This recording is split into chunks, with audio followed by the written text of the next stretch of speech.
नमस्कार दोस्तों, नचिकेता ताल के बारे में आज आपको जानकारी दी जाएगी और ये जानकारियाँ कहीं भी उपलब्ध नहीं होती, तो आप यहाँ देखेंगे और सुनेंगे। कौशिक द ट्रेवलर ने ये अकेले यात्रा करके, इतने दुर्गम जंगल से यात्रा करके आप लोगों के लिए उपलब्ध कराई है। अगर इस वीडियो को देखेंगे तो आपको पता चलेगा कि ये ताल कितना सुंदर है और इसका रास्ता कितना खतरनाक है। उत्तरकाशी जिले के उत्तर पूर्व में 2453 मीटर की ऊंचाई पर स्थित है और ताल की गहराई लगभग 7-8 फीट है और ये लगभग 200 मीटर लंबा और 30 मीटर चौड़ा है। झील में जो पानी है वो सिर्फ और सिर्फ प्राकृतिक नालियों से आता है, जो कि ऊंचाई की पहाड़ियों से बर्फ जो होती है उनसे आता है। झील घने देवदार और बांस के जंगलों से घिरी हुई है और आंखों के इलाज के लिए ये एक विशेष झील है। यहाँ अगर आप जाएंगे तो आपकी आंखों का इलाज स्वतः ही हो जाएगा। यह ताल गंगोत्री से 131 किलोमीटर दूर और उत्तरकाशी से मात्र 29 किलोमीटर की दूरी पर स्थित है। स्थानीय कहावतों के अनुसार यह झील उद्दालक द्वारा बनाई गई थी। इसका नाम उनके बेटे नचिकेता के नाम पर रखा गया था। 10 वर्षीय नचिकेता ने नरक और जीवन और मृत्यु के पीछे के द्वार की स्थापना की थी। यहाँ पर नाग देवता को समर्पित एक छोटा मंदिर है। नाग पंचमी के दौरान स्थानीय ग्रामीण इस झील में पवित्र स्नान करते हैं और आध्यात्मिक आनंद में शामिल होते हैं। झील के पश्चिम में पंदरपुर चोटी के मनोरम दृश्य को भी आप देख सकते हैं। नचिकेता ताल की खूबसूरती और आसपास मौजूद हरियाली पर्यटकों का मन मोह लेती है। इस ताल को लेकर तरह तरह की कहानियां हैं। कहा जाता है कि इस ताल में देवी देवता आज भी स्नान करने आते हैं। रात के समय ताल के आसपास शंख और घंटों की आवाजें सुनाई देती हैं। ताल के पास मौजूद गुफा के बारे में कहा जाता है कि जो भी इस गुफा के भीतर जाता है वो वापस नहीं आता। यही नहीं, इस जगह पर तपस्या और मंत्र सिद्धि जल्द मिलने की बात भी कही जाती है। नचिकेता की कहानी ये है कि वज्र सर्वा ऋषि ने देवताओं से उपहार की इच्छा रखते हुए अपनी सारी संपत्ति दान करने के लिए एक विश्वजित नामक यज्ञ शुरू किया, लेकिन उनके पुत्र नचिकेता ने देखा कि वज्र सर्वा केवल बूढ़ी, अंधी और लंगड़ी गायों को दान कर रहे थे, जो यज्ञ एवं दान हेतु उपयुक्त नहीं थी। नचिकेता ने अपने पिता के यज्ञ के लिए सर्वश्रेष्ठ फल की कामना करते हुए पूछा, मैं भी आपका हूँ, आप मुझे किसको दान करोगे? बारंबार इस प्रश्न को पूछने से परेशान होकर वज्र सर्वा ने क्रोध में आकर उत्तर दिया कि मैं तुम्हें यमराज को दान देता हूँ। तो नचिकेता यमराज के घर गया, लेकिन यमदेव बाहर थे। उन्होंने बिना भोजन या पानी के 3 दिन तक यमराज के द्वार पर प्रतीक्षा की। जब यमराज लौटे, उन्हें यह देखकर बहुत दुख हुआ कि एक ब्राह्मण अतिथि बिना भोजन और पानी के 3 दिन से प्रतीक्षा कर रहा है। तो उन्होंने अपनी गलती की भरपाई के लिए यम ने नचिकेता से कहा, आपने मेरे घर में 3 दिनों तक बिना आतिथ्य के इंतजार किया, इसलिए मुझसे 3 वरदान मांगो। नचिकेता ने सबसे पहले अपने पिता और खुद के लिए शांति मांगी। जब वह अपने पिता के पास लौटेंगे, यम राजी हो गए। इसके बाद नचिकेता ने पवित्र अग्नि विद्या सीखनी चाहिए। तो यमराज ने उन्हें उसका ज्ञान दिया। अपने तीसरे वरदान में नचिकेता शरीर की मृत्यु के बाद आने वाले रहस्य को जानना चाहता था। इस ज्ञान को देने में यम अनिच्छुक थे। उन्होंने कहा कि यह देवताओं के लिए भी एक रहस्य है।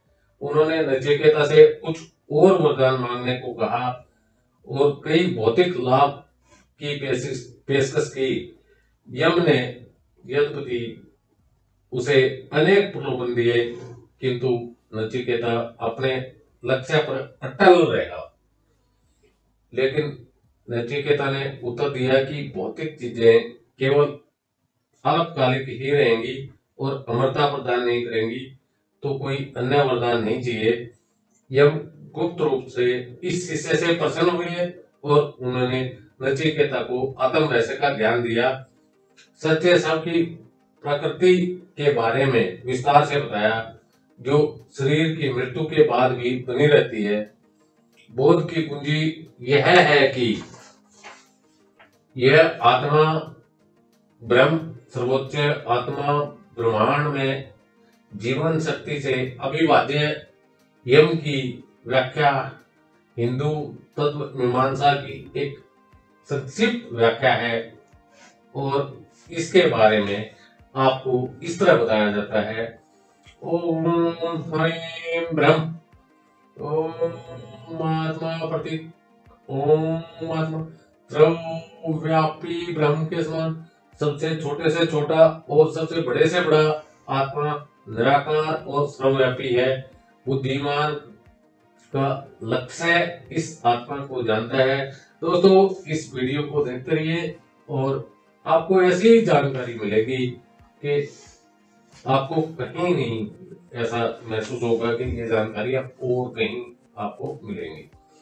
मृत्यु के बाद आत्मा ही रहती है, आत्मा अमर है।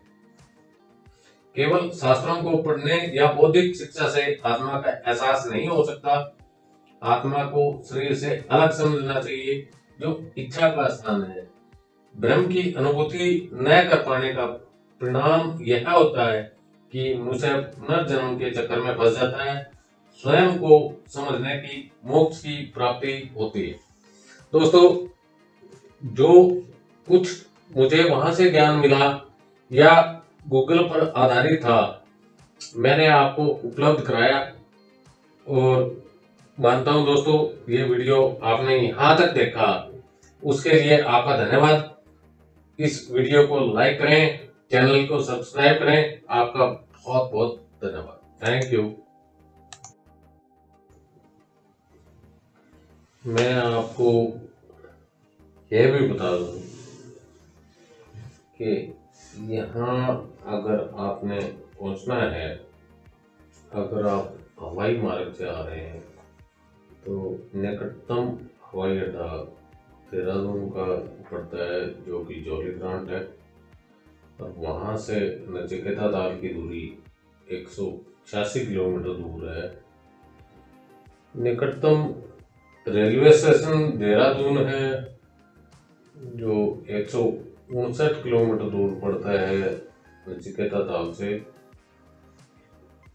परंतु उसके अलावा यहाँ से नचिकेता ताल अगर आप आएंगे तो रास्ते में भरपूर जंगलों का आनंद लेंगे। मैंने अपनी यात्रा चंडीगढ़ से स्टार्ट की थी। मैं वाया नाडी टॉप उत्तरकाशी होते हुए आया था। नाडी टॉप में मैंने इस समय 8-9 मार्च को जो जंगलों में बुरांस के फूल खिले हुए थे, उनका पूर्ण आनंद लिया और उस रास्ते को पूरा एंजॉय किया। ये आप अगर बाई मेरे को कुछ एयर आते हैं तो आप नहीं कर पाएंगे। बहुत नजदीक हूँ, इसलिए आपसे अनुरोध है 5-10 मिनट में इस समय क्योंकि अप्रैल तक, अगर ताल भी अप्रैल दिखाई दे रहा है में ऐसे। इसकी यात्रा करते हैं किसी भी वर्ष में, देखिए, अगर आप देख तो पा रहे हो आप बुरांस के फूलों का पूरा आनंद वहां ले सकते हैं। नचिकेता एक तो बहुत नजदीक। हाँ मैं झील ही नहीं, पहली बार आवाज। नचिकेता युग के एक तेजस्वी ऋषि बालक थे। इनकी कथा मूल रूप से टॉप्सनिद में है। अन्य ग्रंथों में जैसे तैत्तिरीय ब्राह्मण के 3.11.8 तथा महाभारत में भी इस कथा का वर्णन मिलता है।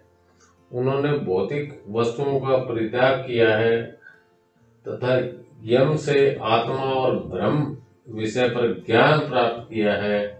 नचिकेता ऋषि वासरस्व के पुत्र थे और ऋषि वासरस्व अरुणी उदालक ऋषि के उत्तराधिकारी एवं ऋषि वासरस्व के ओसर पुत्र थे, जिन्होंने सरस्वर दक्षिणा वाला विश्वजीत यज्ञ किया था। रुष्ट होकर पिता वासरस्व ने पुत्र नचिकेता को यम को दान किया था। नचिकेता ने यम से 3 वर प्राप्त किए, जिन्होंने सबसे महत्वपूर्ण वर आत्म रहस्य का उपदेश था। नचिकेता का यह आख्यान महाभारत के पर्व में 71वें अध्याय तथा वराह पुराण में भी 193.212 अध्याय में उपलब्ध है। किसी अवान्तर काल में इस व्याख्यान का विकास नचिकेता तोपखान के रूप में हुआ है, जिसमें मूल वैदिक कथा का विशेष परिवर्तन लक्षित होता है। इसे लघु पाठ्य वाले आख्यान का सदल मिश्र ने हिंदी में गद्य अनुवाद किया हुआ है। दोस्तों, मैं सर्वे सर्वा आपको यह बताना चाह रहा हूं कि आप नचिकेता ताल जाइए और उसका दर्शन कीजिए। नचिकेता ताल एक वास्तव में बहुत अच्छी जगह है जो आपके तन मन को आनंदित करेगी। वहाँ पर एक महात्मा है, मैं आपको बताऊं, वहाँ जो रास्ता है जो कि चौरंगी खाल से जाता है, 3-3.5 किलोमीटर का पैदल रास्ता है, बहुत खतरनाक रास्ता है।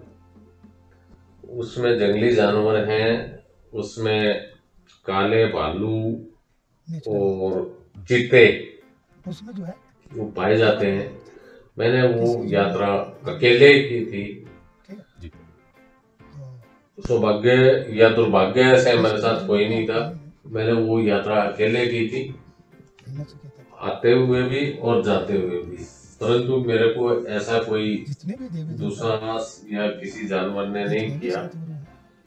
परंतु आप वहां जाइए और वहां जो महात्मा है वो सिर्फ और सिर्फ एक अपने स्वान के साथ, स्वान मतलब कुत्ते के साथ रहते हैं उसका कोई लिंक और उनको कोई जानवर कभी तंग नहीं करता।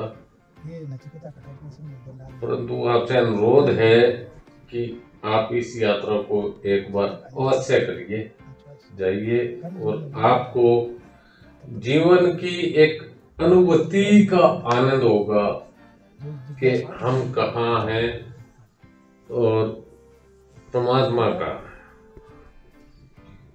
उस ताल में असंख्य मछलियां हैं, आप उनको चावल या आटा डालिए, वो आपके जीवन के कष्ट हरेंगी, जैसे मेरे भी हरे हैं।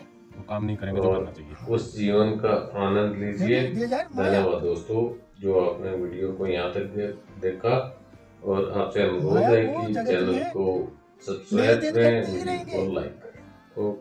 पीढ़ी दर पीढ़ी, प्रेजेंट में, फ्यूचर में, पास्ट में कंटिन्यू ये चलता है। यही प्रोसेस चलता आ रहा है और यही चलता रहेगा। तो इसको कर्म योग बताएं, यानी जन्म से लेकर प्राणांत तक जो इंसान कर्म कर रहा है वो कर्म योग में है, अपना फर्ज अदा कर रहा है। परिवार में कर्म जो कर रहा है तो अपना फर्ज अदा कर रहा है। बाल बच्चे, कुटुंब, कबीला, दोस्त, फ्रेंड जो कुछ भी है वो अपना अदा करने में लगा हुआ है। बिल्कुल